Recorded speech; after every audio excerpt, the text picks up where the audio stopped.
When people compose music for Falcom's games, they don't get the credit they deserve. The entire team gets credit for the full soundtrack, rather than crediting each composer for their contributions. Thankfully, some dedicated fans made it their mission in life to analyze almost 40 years worth of Falcom's music, just to give their best guesses at who composed each song, and in the process we've got the best collection of credits we're ever gonna get. If you're wondering why do this? Why spend so much time guessing who composed each song? Well, for one, it's fun. Try listening to the entire soundtrack of a Falcom game and guess who composed each song, and then compare your results to who actually composed the music, and see if your ears determine what gives each composer their unique style. But the real reason why fans care so much is because some of Falcom's composers produce the best music in the industry, and Falcom doesn't give them the credit they deserve. It's nice finding out who composed your favorite songs so you can check out which other games they produced music for. But I want to focus on Ys VIII, because it's the most well-known Ys game, and it has some of the best music Falcom's ever produced, which isn't something that happened out of nowhere. There's a lot of behind-the-scenes turmoil regarding the music Falcom produces, which resulted in the team putting forth their best efforts for Ys VIII. It's not my favorite entry in the series. I prefer the Napishtim era games, where you've got top-down action playing as just one character. These games are all pretty short, and they're light on filler, which makes them enjoyable to replay. Starting with Ys VII, the series focused on party-based combat, and the stories became more involved with plenty of cutscenes. Being a fan of the older games, I don't really enjoy having my experience saddled by cutscene interruptions and tower defense minigames, but the core combat is still great. It's fast-paced and flashy, and there's still plenty of challenge for those who seek it. And Ys VIII is a great game to get into the series. It's one of those games where you can speed up your movement by keeping a consistent rhythm and timing your inputs, like Symphony of the Night and Bloodstained, which means even the act of moving around can be engaging. And the combat fixes a lot of the issues with Ys VII. The game is rebalanced so that you accumulate SP rapidly, rather than relying on charge attacks to generate it. This change is huge, because it creates this sense of back and forth where you play somewhat cautiously until you nail a perfect dodge or guard, then wail on the enemy with a barrage of skills to break them, which puts them in a stun state. Neo 2 functions in a similar way, and this tug-of-war makes battles more engaging because it creates this series of peaks and troughs. There are times when you need to be defensive, and there are times where you need to go all out. It's not just baiting out a specific attack and punishing, then repeating the process until the boss is dead. You get these moments where you can bully the boss by going on the extreme offense. But as great as the combat is, it's the music that stands out more than anything else. 4 composers worked on Ys VIII, but only 2 are Falcom employees. The other 2 are outsourced contractors. Things didn't used to be this way, but as Falcom soundtracks grew larger, and as more people left the company, the approach to creating these soundtracks needed to change. Falcom's founder and chairman is a notoriously cheap guy who insists on running the company with as small of a budget as possible, so it should come as no surprise why Falcom's games look 2 generations behind, and why they churn out non-stop Ys and Trails games instead of pursuing new IPs. They found the games that sell, and they're milking them dry.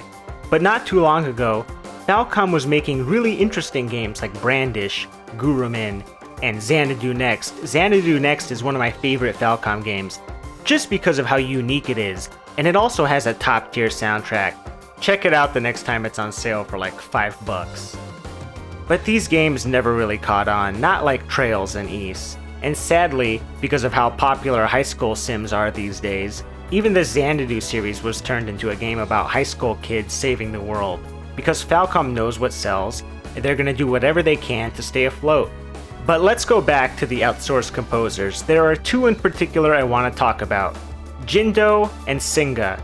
Jindo has composed music for Falcom for many years, mostly rearranging soundtracks for games like The Oath and Felghana,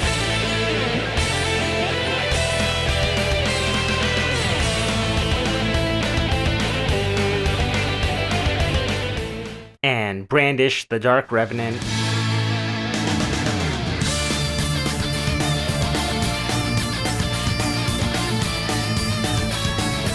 both remakes of much older games, back when video game remakes were of high quality. He also led JDK Band at one point, a live band that performs music from the series. He's friends with performing musicians and likes to work with them for his in-game compositions. He's one of my favorite composers, despite technically being a contractor, because the type of music he likes to create falls more in line with my taste. Lots of upbeat rock,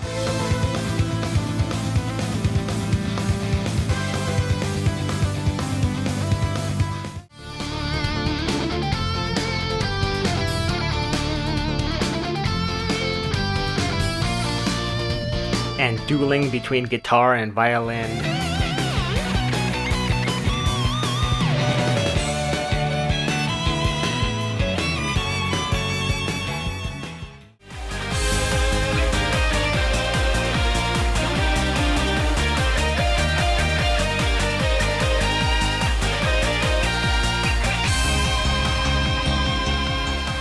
And his versatility is incredible.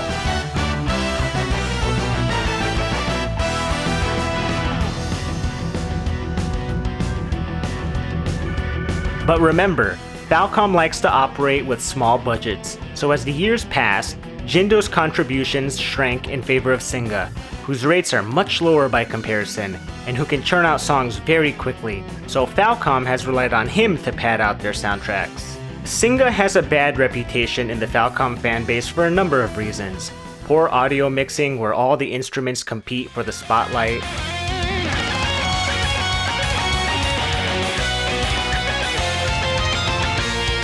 repetitive compositions to pad out the song's length,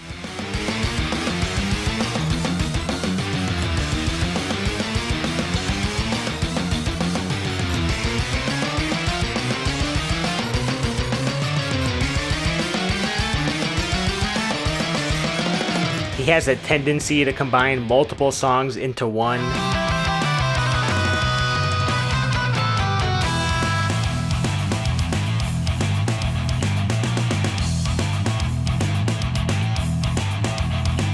He's butchered arrangements. One of his most notorious songs is his arrangement of Fateful Confrontation for Trails in the Sky SC Evolution.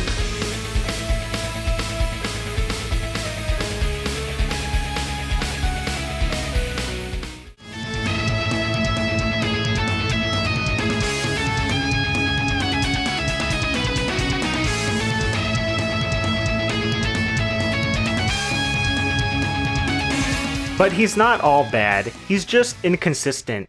Eclusion Dance from Ys VIII is among my favorite songs in the series.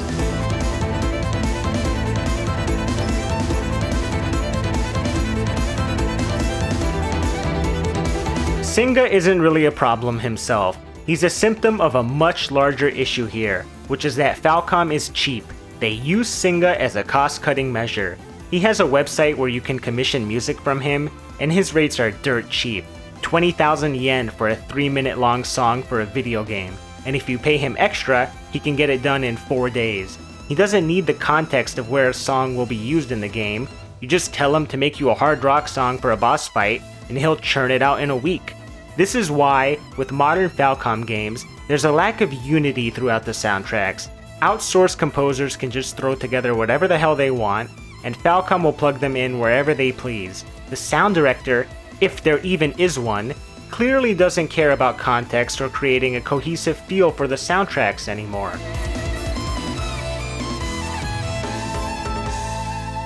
Even Falcom's live band took a hit. Back when Jindo was the band leader, they held some incredible concerts with some seriously talented performers.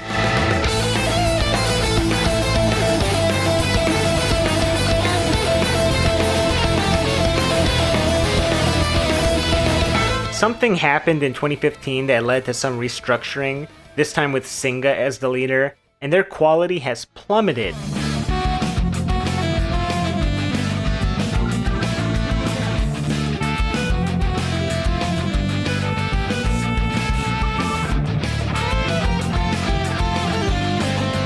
There's plenty of speculation regarding what happened, but I think the best guess is that this was yet another cost-cutting measure.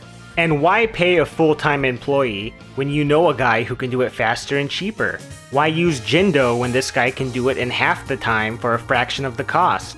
Even among in-house composers, when a composer leaves, Falcom will save their unused compositions for use in later games, and of course, they won't be credited for their work. Their backlog of stock music has gotten so bad that Jindo wound up contributing to Cold Steel 4's soundtrack without even realizing it. It's hard to tell just how much blame should be pinned on the founder of the company, or on the current president, because most of the happenings at Falcom are left to speculation. There was a company exodus in the 90s, and since then the credits for Falcom games have been very misleading. People who didn't compose music for a game will have their name in the credits for a re-release. People who did compose music but left before the game was complete won't be credited. Behind these incredible songs lies a company whose music department has been a mess for many years. In spite of all of that, it's easy to just ignore the noise and enjoy the music Ys VIII has to offer, not just thanks to Jindo and Singa, but because of Falcom's in-house composers, Sonoda and Unisuga. Sonoda has been with the company since the late 90s, and his name can be found in the credits of Falcom's most well-known modern games. If you hear a catchy jingle,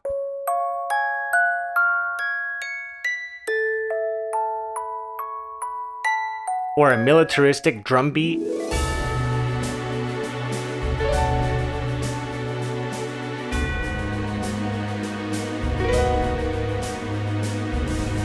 odds are that's Sonoda's work. He also performs a lot of the more calming music, the typical songs you hear in JRPGs, that don't stand out much when compared to the high-intensity battle tracks, but he's no stranger to putting together a great dungeon track.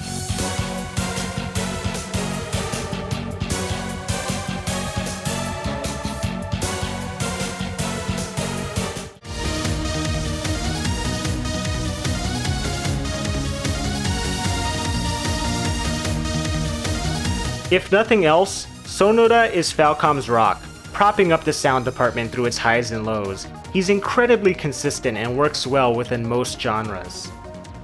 Unisuga is a fan favorite for a reason. The guy is at the top of his class. If you try to think of your favorite songs from modern Falcom games, odds are Unisuga is the man responsible for them.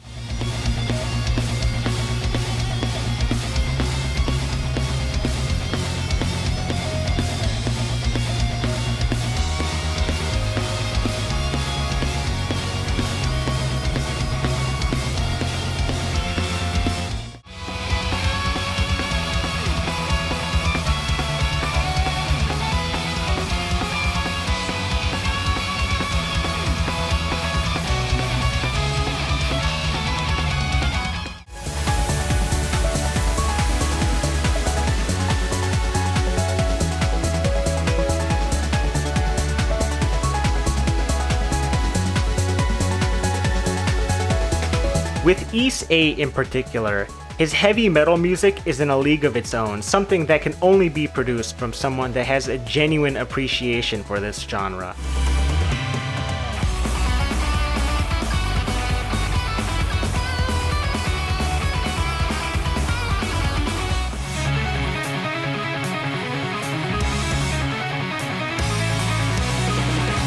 Even when he's working on more set-it tunes, he's blowing his peers away. He's a master at creating this beautiful, ethereal feel.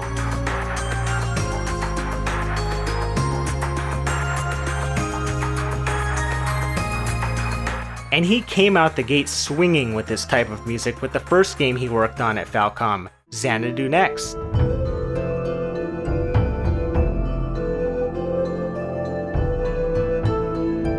Sadly, he doesn't appear to be composing new songs, and the company is stretching out their backlog of his unused stock music as thin as possible. Ys X only has one contribution from him.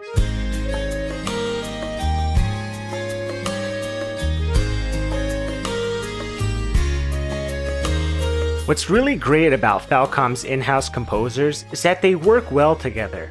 Their songs all sound like they belong with one another. Tokyo Xanadu illustrates this point perfectly. 95% of the soundtrack consists of Sonoda and Unisuga's work. There's very little outsourcing, so what we've got is an exceptionally consistent soundtrack from start to finish. one of the best Falcoms ever produced.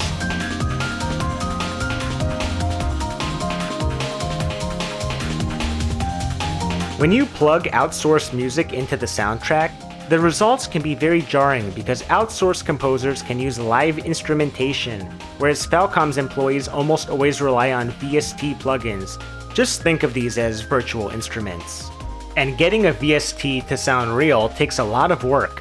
For people that play guitar, it's almost immediately obvious when someone isn't using a live guitar in their song. For Sonoda, programming a believable guitar sound isn't one of his strengths. The same applies to virtual violins. You need to program vibrato, which is something Singa neglects when he's not using a live musician to play violin for him.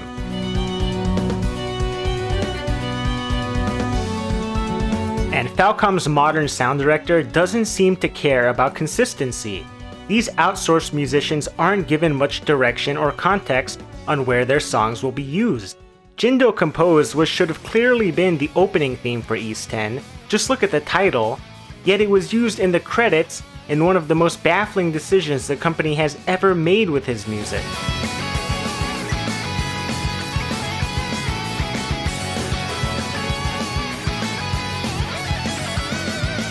There's very little care or attention to detail being practiced at this company these days. I hate to say old good, new bad, but the reality is that Falcom was a more ambitious developer before the Trail series became their cash cow, starting with Cold Steel. They had a healthy supply of composers that were eager to show off their skills through a wide variety of musical genres, and Falcom created more unique titles like Xanadu Next, Gurumin, and Zwei II. Hell, even before Falcom made games where teenagers stand around chatting for hours on end, they used to make serious dungeon crawlers like Dinosaur and Brandish. I get that tastes change throughout the years and companies need to adapt to stay afloat. How many people talk about the PSP remake of Brandish? Clearly there isn't a modern market for these games, no matter how great they are. And the Brandish remake is some seriously good stuff, and the rearranged soundtrack is composed by Jindo, so you know it's good.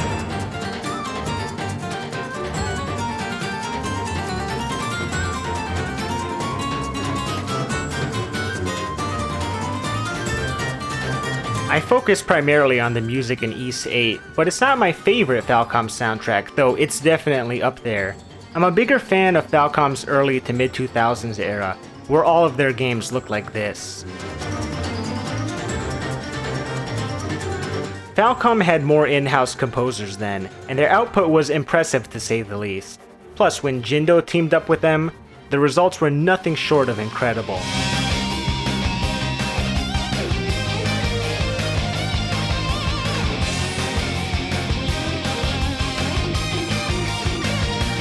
If you're a fan of modern Falcom games, and especially their music, you should check out their back catalog. You might find something special tucked away in there, and if nothing else, you'll treat your ears to some of the best video game music around.